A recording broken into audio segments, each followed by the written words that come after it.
Well, hello. Welcome to my special reading.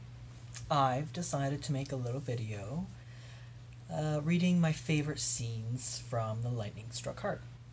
Um, it's now the read along on the Clunatic Web page, and I feel like there are just so many things I wanted to read because there's so many funny things, so many funny scenes from Gary and Tiggy and Mama.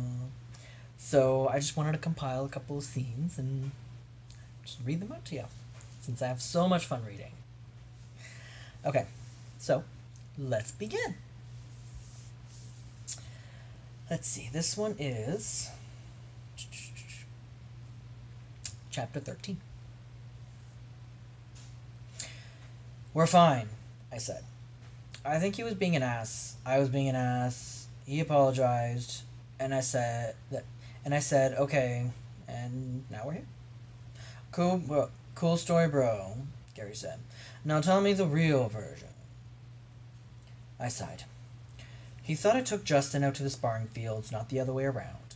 He accused me of being reckless and not giving a shit, and I overreacted because that's what I do. He found out otherwise from the king, felt super bad, and said sorry, and now we're here. What a dick, Gary muttered. And I immediately felt better, because that's what best friends do. Maybe we should have left him with Dimitri. Right? And then I think he was mad when he found out how long we were leaving for. He acted weird after he heard me telling you it was going to be 6 months before we got back. Gary said, I'm not even gonna touch that one. What? I asked. You think he's mad because we're gonna miss the wedding? I'll be honest, I'm pretty sure I don't want to be there, even though I should be. Yes, Gary said. That's exactly why he's pissed. Good job. Whatever. I groused. I don't even care. Obviously. The level at which you do not care is astounding. It almost eclipses your awareness. I don't even know what you're talking about. Shocking. You are a terrible best friend. Bullshit. I am your everything. How sad is that? I asked. I sighed. Shush. You. Do you even have enough wood? I leered at him. I never have enough crows, he said. Don't do that. It's rapey. How are you ever going to land a man if you're rapey? I can just marry Dimitri, I said. I said, starting to lead us back towards camp. He has a size kink for me. And remember, apparently he has a tongue that I just wouldn't believe. Can you imagine? He'd have to full body hug your penis just to jack you off. Angela. I really wish you hadn't said that. Now I can't stop thinking about it. Don't marry Dimitri, he said. You're not meant to be a fairy queen. Not in the literal sense, anyways. I don't think there's going to be a problem. I have a size kink too. Human size. Ryan size. He corrected. Remember when he would come within 30 feet of me and I would run away? Those were the good old days. Now I'm chasing dragons and getting blue balls. Aww, Gary said. Do you need to go masturbate in the woods? No. I'll cover for you. Go masturbate in the woods. Gary. Just a little. Just pull on it a little bit.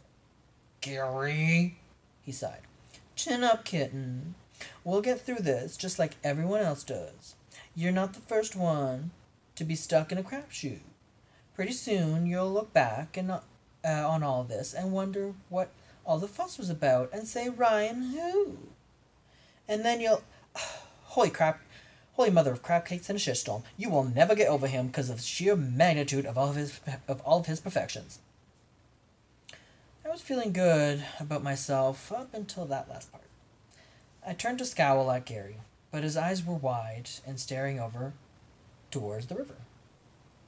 I followed his gaze and just There. There are moments in your life so profound, so extraordinarily crystal clear, that even the remembrance of them is enough to feel like you're becoming that is enough to feel like you're consumed by fire. Moments that might not mean much to anyone else, but mean the world to you. I had these moments. I was 5, and my mother was dancing to a song only she could hear. I was 7, and my father put his arm around my shoulders while we watched the sunset and waited for the stars to come out. I was 9, and I wished for something more. I was 11, and Morgan held my hand for the first time. I was 14, when I stumbled upon a hornless unicorn and a crying half-giant. I was 15, when Pete whispered that his name was Ryan, and he was going to be a knight. I was 17, when I brought a bird back to life, and I never told anyone about it. I was 18, when my mother cried and said I will always be her little boy. I was 20, when Ryan stood at my side, and my magic said finally. And now. Now was Knight Commander Ryan Foxheart climbing slowly out of the river, water cascading down his body, dripping over miles and miles of muscle. He wore nothing but a thin, white undergarment that stuck and clung to his groin and thighs. He reached down, the muscles in his back flexing as he scooped up water in his hands and brought it up and over his head. His nipples were pebbled. His chest was covered in a smattering of wet hair. He was lines of corded muscle, definition and carved from stone. If I had let my eyes linger, I would have sworn I could see the outline of his cock through the wet fabric. My skin felt tight and flushed, and I wanted. There was green and gold, and it was fucking bright. It was so fucking bright that I almost had to shut my eyes from the weight of it. I swear he's doing this on purpose, Carrie whispered hotly. I swear I want to do him on purpose, I breathed. Carrie choked, and I didn't care. End of scene. My favorite line of that is, Holy mother of crack cakes and shitstorm, you will never get over him because of the sheer magnitude of all of his perfections. I love Gary. Next, I'll be reading from chapter 15. Oh, this one's amazing. Wait, nope.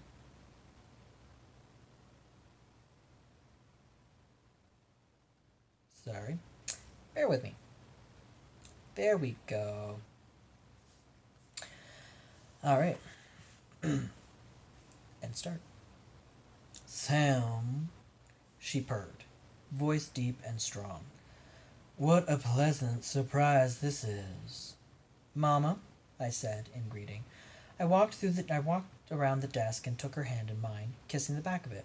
You're looking beautiful as always. She chuckled. Don't I?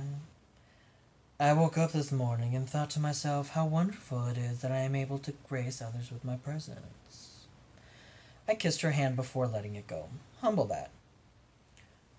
I have no use for humble, she said. Humble means weakness. I'm humble, I told her. I'm not weak. You're not humble, she said. Your magic won't allow you to be. Oh, how she and I danced. Or maybe it affords me modesty. I moved back around the desk. Ryan looked between the two of us, eyes narrowed. You think so? She said. How positively illuminating. In my experience, most wizards don't even know the meaning of modesty. I'm not most wizards.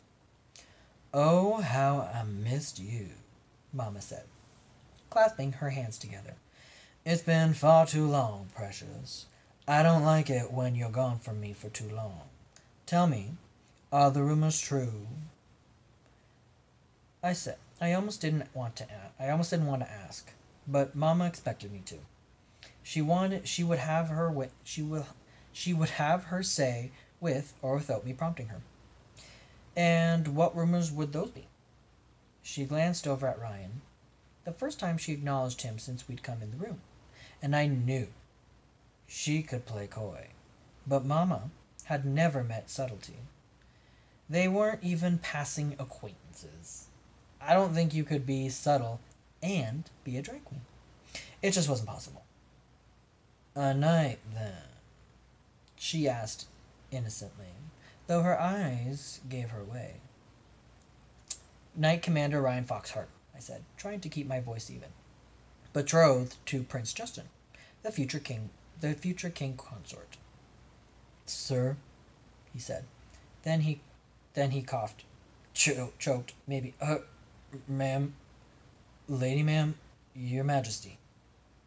Oh my gods, I groaned. Mama's grin was full of teeth.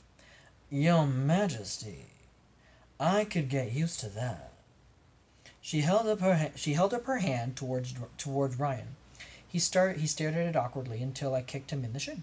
He took a step forward and grabbed the proffered hand, kissing it softly before backing away, standing so close our arms brushed together. Thank you for having me to your whorehouse. He winced. I mean, your home, where people pay to have sex? Is he broken? Mama asked me, looking coolly amused. I frowned at Ryan. I haven't quite figured that out. I've never been to a brothel, Ryan said quickly, or met a lady of your caliber. You mean with a cock? Mama asked. Ryan coughed again. Definitely some choking involved. Yes. There's that part too. I've heard of you people. Oh gods. Mama cocked her head. Mama cocked her head at him. To most, it wouldn't have seemed like anything. But for those who knew her, Mama was coiling to strike. What do you mean by you people? She asked. I had to stop the bloodshed before it could start. He means pimps, Ryan said. Is that what you're called? Pimps? Brothel owner? Whoremaster? Queen of the Fuck Palace? Queen of the Fuck Palace. Sorry, wrong person. Queen of the Fuck Palace? I repeated. Seriously? Seriously? I granted, he didn't say anything derogatory against drag queens, which I was thankful for. But I couldn't tell if this was worse. If she was insulted, Mama would most likely cut off his dick and nail it to the wall. Moisha, she said. Yes, Mama. Please let it be known from this day forward, my working title for the business is now Queen of the Fuck Palace. Yes, Mama. You may leave. Moisha closed the door behind him, but not before he stared at my crotch with his cold eyes. I like him, Mama told me, waving dismissively at Ryan. What? Why? You don't like anyone. Hi, Ryan said, standing right here. I like you, she said to me. Well, yes, I said, but I like to think, but I like to think I'm a special case. You are a special case, she said sweetly. You just insulted me, didn't you? I would never do such a thing, she said, folding her hands in front of her. But Ryan. Oh, but Ryan? I said. You hate the knights, and the government, and the kings. You call them capitalist scum who harbor resentment against the proletariats, even though they rely on them for industry. Still standing right here, Ryan said. And I don't know what proletariats are, but I feel like someone is insulting me somehow. Mama rolled her eyes. I'm allowed to change my mind about people, Sam. You just think he's hot, I accused her, as if he was not, as if it was not common, bleh, as if, as if this was not common consensus by everyone currently in the room. Yeah, she said, he is like fire. I want him to burn me all over my face. Feeling a little objectified now, Ryan said. I scowled at Mama. That's not going to happen. You keep your perfectly beautiful grubby fingers off of him. Mama said. Whoops, what happened? That's all you've got? I just realized something, she said. Have you had many of those lately, Sam? Realizations? I'm realizing a few things now, I told her, and several of them involve you. Spoiler, it doesn't end well. And how are you? Mama asked Ryan. Fine, he said, though he didn't sound fine at all. Long trip? Not too bad. Traveled through the dark woods, did you? For the last few days. Have you ever had sex for money? Not in a long time, Ryan said. I don't do that anymore, he blanched. I didn't mean to say that out loud. How the hell? So I said, what? Never mind. Ryan refused to meet my gaze. Might meet my eyes. I like him, Mama said. And I don't say that about many people. You've said that to 5 people, I reminded her. Me, Moisha, Tiggy, Gary, and now Ryan? I think I'm being insulted, Ryan said.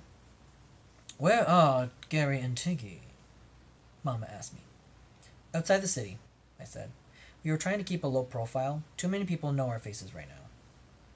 There's the ego, she said. I rolled my eyes.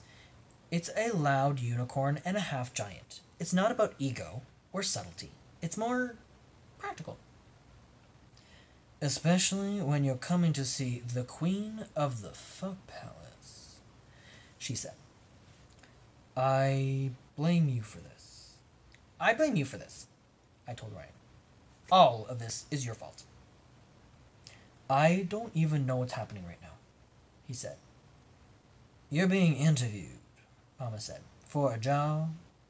He is not. Tell me, Knight Commander, she said, are you up for a little questioning? This can't possibly end well, I muttered. And you've already questioned him. What? Ryan asked. What job? But Mama didn't even give him time to think. Mead or cider? Cider. Ocean or mountains? Mountains. Brisket or lamb? Brisket. Topping or bottoming? Both, he said. Then, wait, what? Sweet molasses, I whispered. Well then, Mama said. Versatile. Oh my, oh my. My day just got far more interesting. How do you do that? Ryan demanded. Get you to say things you don't want to say out loud? She asked. Simple. I'm Mama. I can do anything. I think I've forgotten why we came here, I said, staring at Ryan. You're hired, Mama told him. Of course, you'll need to renounce your knighthood, your oath to the king, break your engagement with the prince, and tell your one true love you can't be with him anymore. Won't his true love know he's breaking... Bleh. Won't his true love know when he breaks the engagement? I asked. That sounds pretty telling to me. Pretty telling if you ask me. Mama stared at me. What? I asked. Are you really that stupid? She asked. Why does everyone keep asking me that? Ryan, would you care to... Nope, he said quickly. I don't even know what you're talking about. She glanced at both of us. Really? Really? I was so confused. Why are you mad at me? Why are you mad at me for? You're fired, she said to Ryan. Pack your shit and get out. What? I shuddered at her. You can't fire him. He's the best whore you've ever... Wait.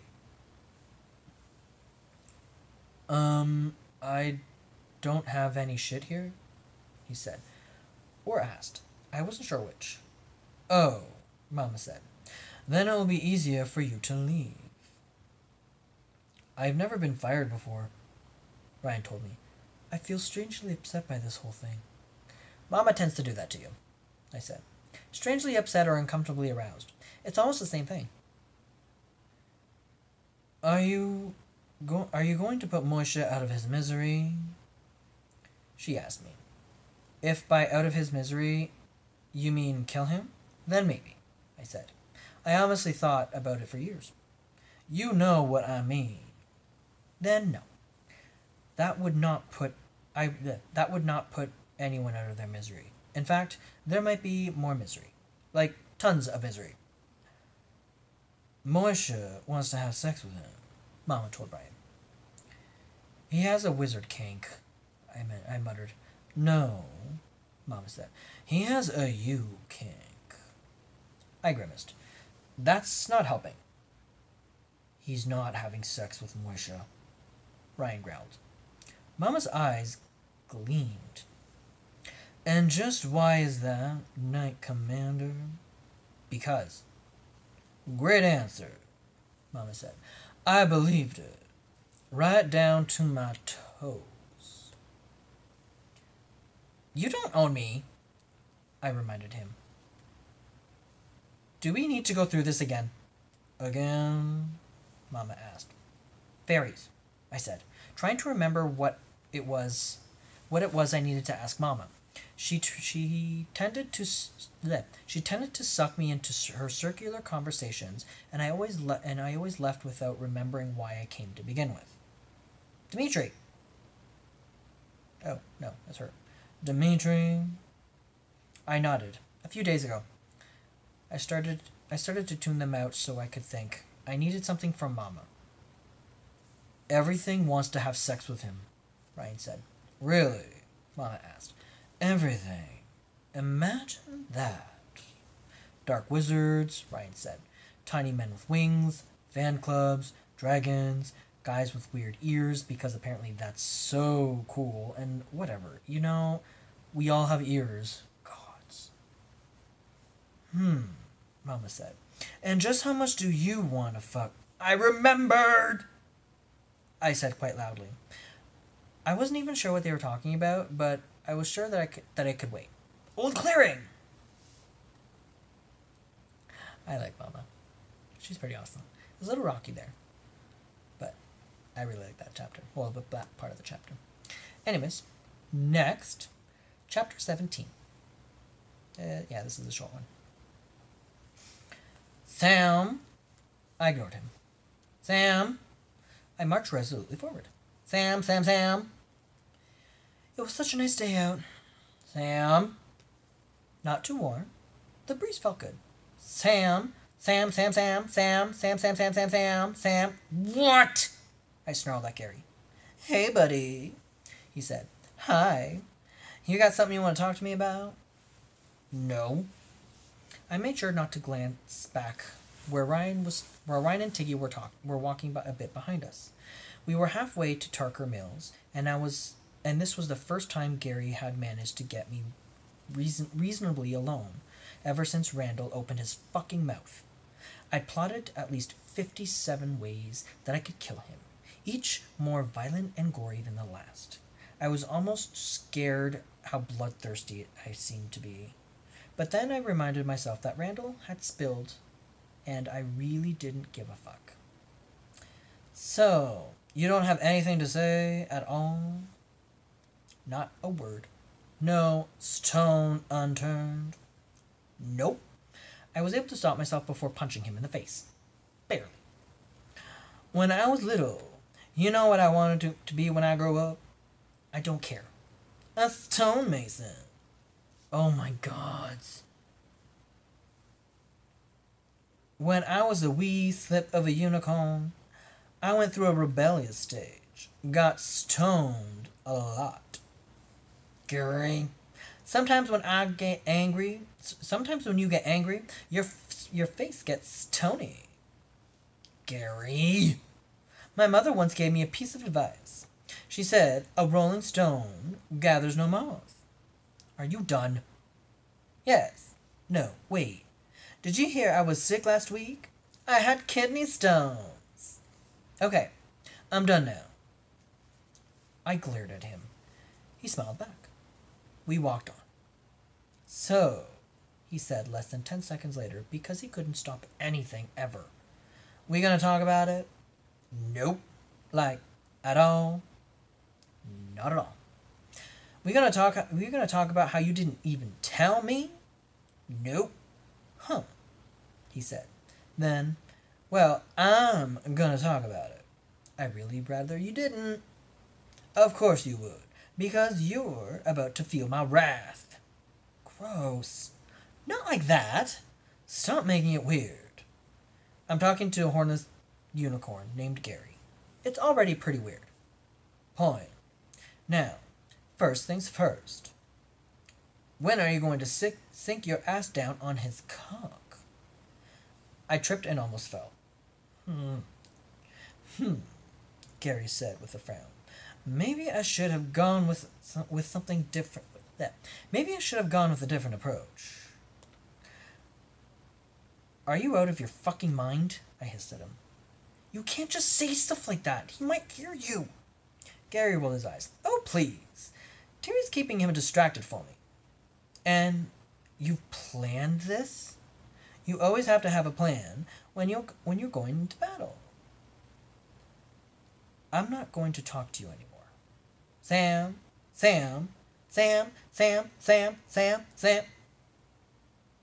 A week later, I was awakened in the middle of the night by a cold nose pressing against my face. I groaned and cracked my eye open. A big unicorn nostrils right in my face. I could hear Ryan and Tiggy's snores from the other side of the fire. Gary had been on watch. What? I croaked. What are you doing? He breathed. His breath smelled of cinnamon and apples. Apparently, it was a unicorn thing to have delightful odors. Sleeping. Oh. Yeah. So? I thought of another one. Another what? Did you hear about what happened to the murderers in Falquest? What are you what? What are you talking about? What murders? He leaned closer to me. He leaned closer and whispered in my ear. They were stoned to death. He never blinked. Oh my gods, I muttered, pushing his face as hard as I could. Did you wake me up just so you could tell me that? Yes, obviously. Tell me.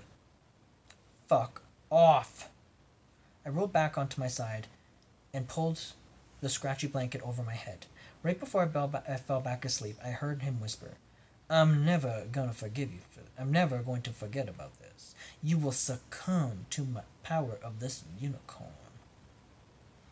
I woke up the next morning to a pile of stones next to my head. Tiggy laughed. Ryan's eyes narrowed. Gary said, Wow! How did that happen? I just like that one. Stonemason. I got stoned a lot. This one is also chapter 17. Huh. Alright. And before I could even begin to think of a way to lie myself out of that one, Gary saved the day by coming back over to the table and saying, You bitches talking about stuff? Talking about? Tiggy said as he followed Gary. What were you two doing over there? I asked him. Nothing, Gary said, when he really meant something. Gary. Sam, he mocked. I wasn't going to take his shit. I went for the easy way out. Tiggy, buddy, love, my sweet giant of a man. Pretty Sam, he said, running his hands over my head. Sweet Sam. What were you guys talking about over there? He put his fingers to my lips and squished my nose. Shh, Sam, he said.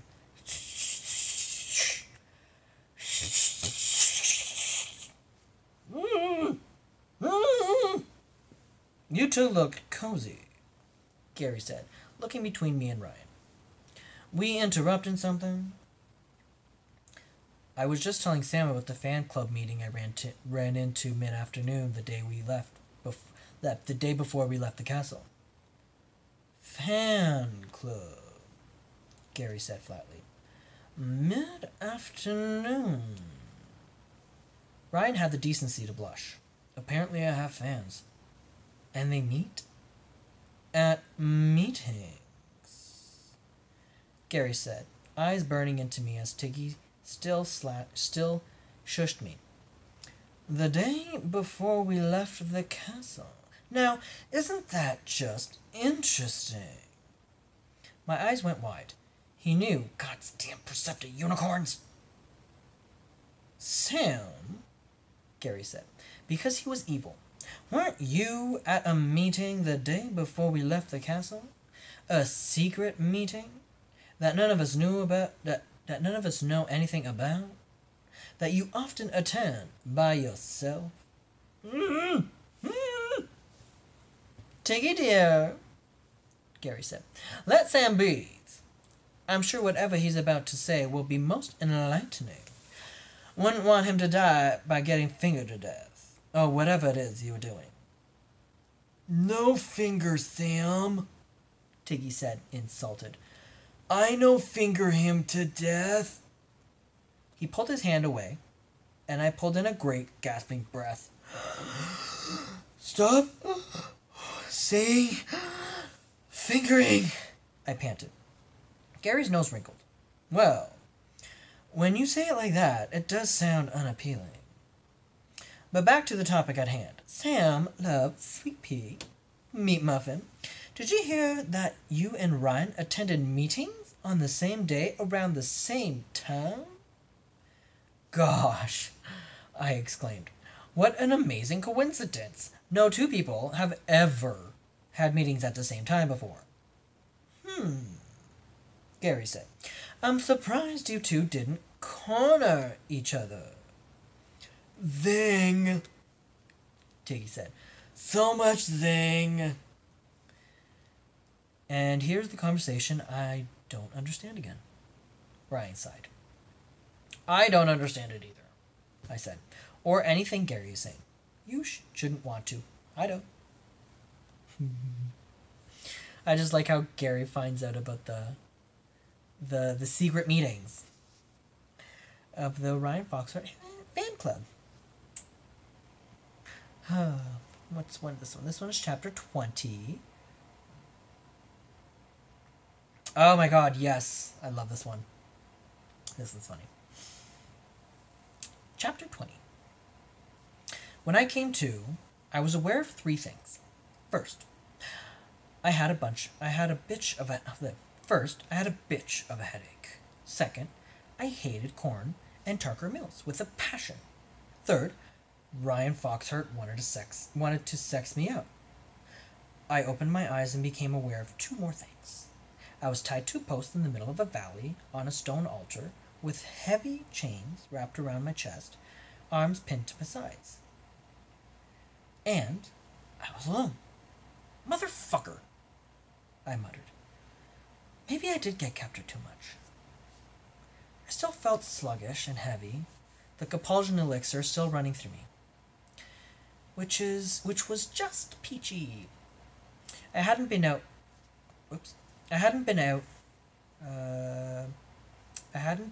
long, though. The sun was still high in the sky.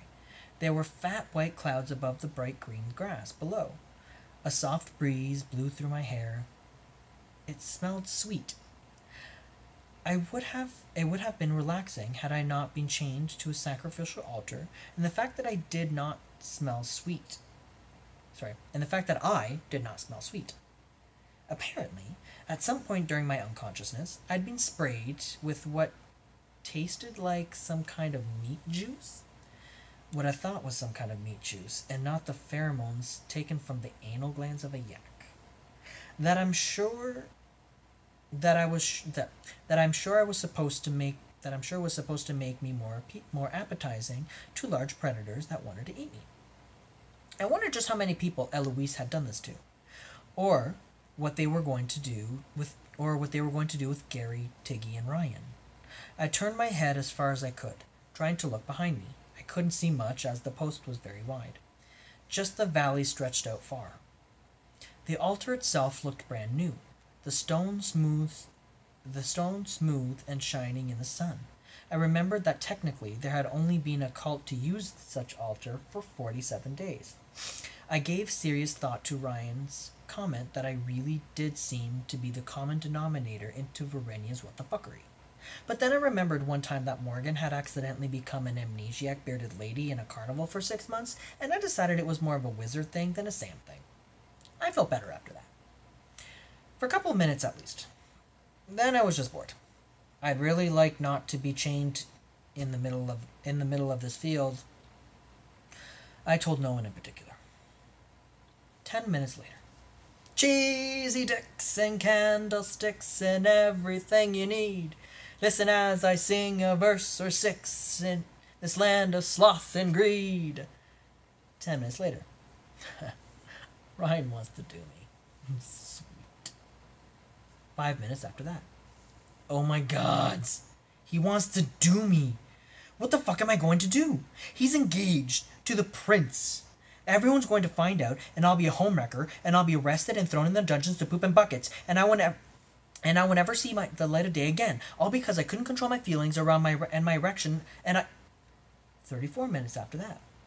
And what if he gets married and tries to make me his thing on the side? I will not be a goddamn dirty secret. I'm a fucking wizard, and I won't be a strumpet. A wormhole for him to dive into when the frigid prince doesn't feel like getting it up. Fuck you, Ryan Foxhart. Fuck you and everything about you. I don't need this. I'm perfectly fine.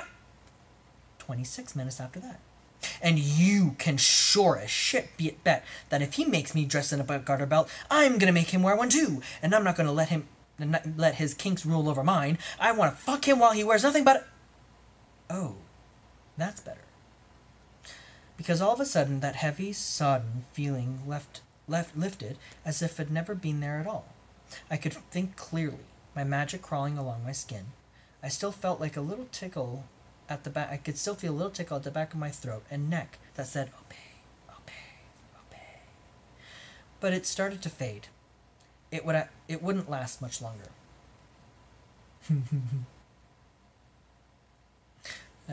I love Sam's rantings and raving.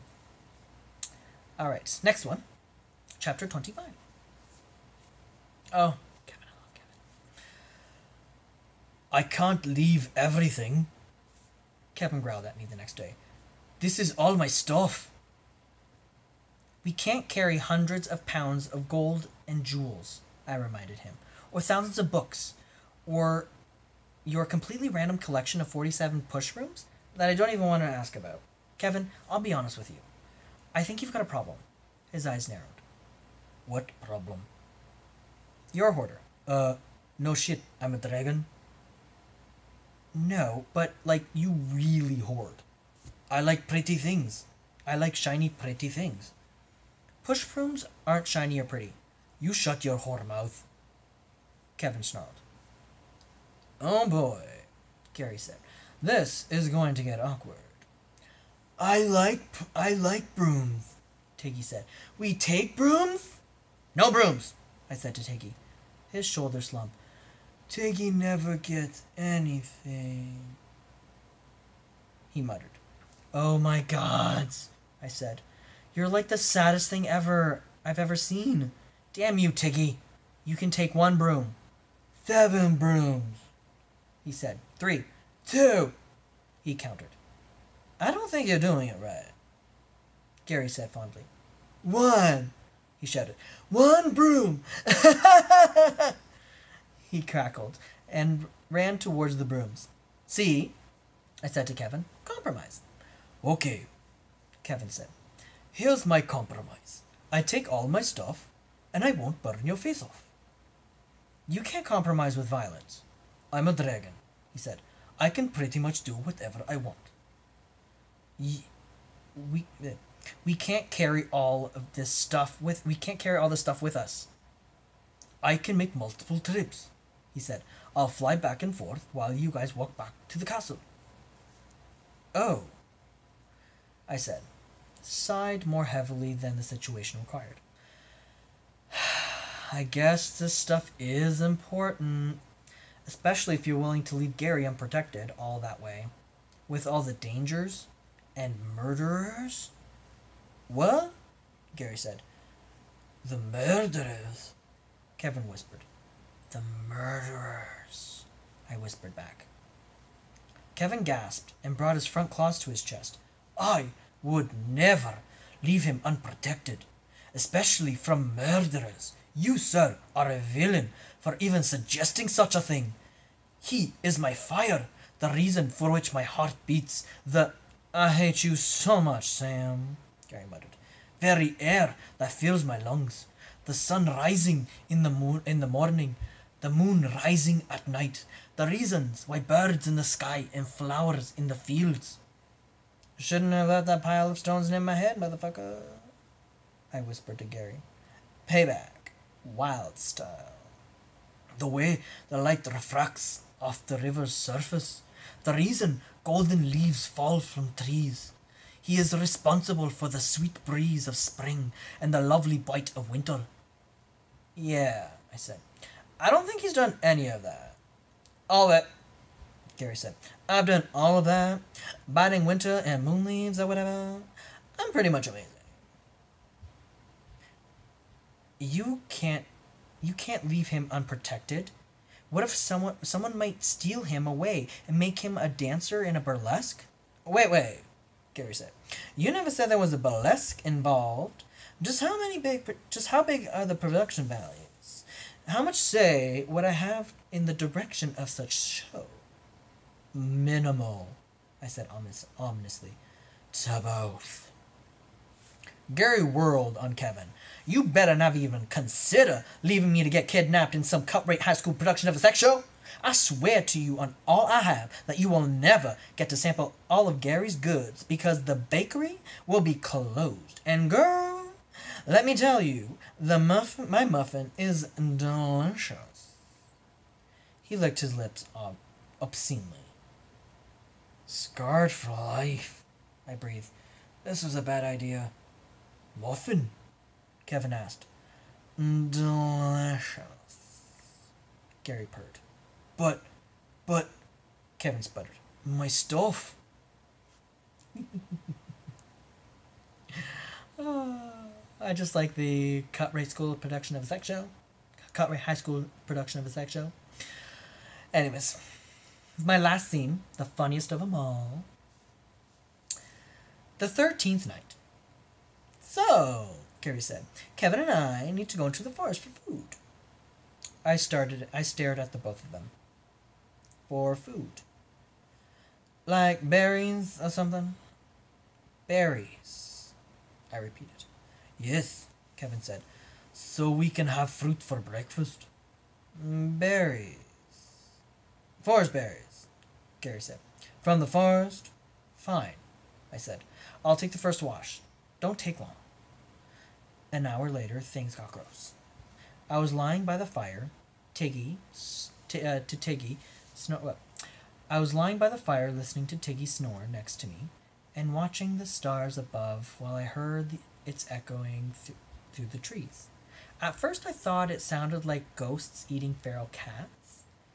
Then I thought it might have been monkeys fighting with peeled, wet oranges. But then I heard, oh, Kevin, oh my fucking gods, how long is your tongue? And I said, nope. Oh my god! You taste like the finest ambrosia. I want to drink you down my throat. I threw up a little in my mouth. How can you even bend like that? Gary, Gary, you make me feel alive, and I want to do things to your anus. Please make please make this just be a nightmare, I whispered. I beg you. You can do anything to my anus. Who's been a bad unicorn? Have you been a bad unicorn? Please say no. Please say no. Yes, I've been a bad unicorn. Why? I moaned as I pulled my blanket over my head. Bad unicorns get punished. Did you know that? Yes. Yes, I knew that. Yes, what? Huh? Yes, what?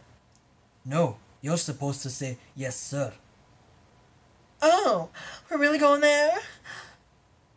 Don't go there, I muttered, rocking back and forth. Please don't go there. Well, yeah. If you're being a bad unicorn, it's kind of the rules. Whose rules? Kevin rules for a good bout of fucking. He shouldn't follow those rules, I told a sleeping Tiggy. Okay, I guess I could do that. It's been a while. My safe word is mural. My word to give me a moment to breathe is fondue. My word to keep going because everything's amazing is Sam. Oh, come on! I said into my hands. Monkeys renewed their wet orange fight with feral cat-eating ghosts. Who's my bad unicorn? I am, sir. I am your bad unicorn.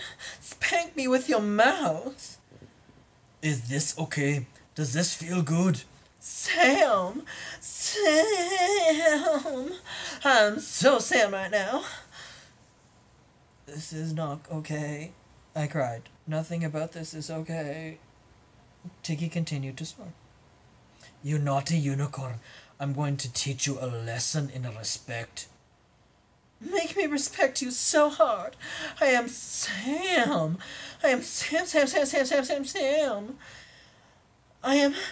What's that? Is that a penis? Holy mother of gods. I didn't know it was going to be that. I don't know if that's even going to fit inside me. Cheesy chicks and candlesticks and everything you need. I tried to sing. It came out broken and sounded like I was dying because I was. Oh God. Thank you. My heart. It's always affirming when someone tells you your cock is bigger than anything they've ever seen. I didn't quite say it like that, sir. Oh, I didn't even know you could do that. I'm so fucking Sam right now. I'm the Sammiest I've ever been. Sammy all you want, you dirty bastard. It went on for another 4 hours. I remember the first time I read that. It was hysterical.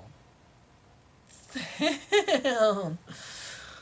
Anyways, that's been my little, I don't know what you call it, summary of my favorite things about Lightning Stroke Heart. Hope you've enjoyed tonight's rendition, and enjoy. Bye!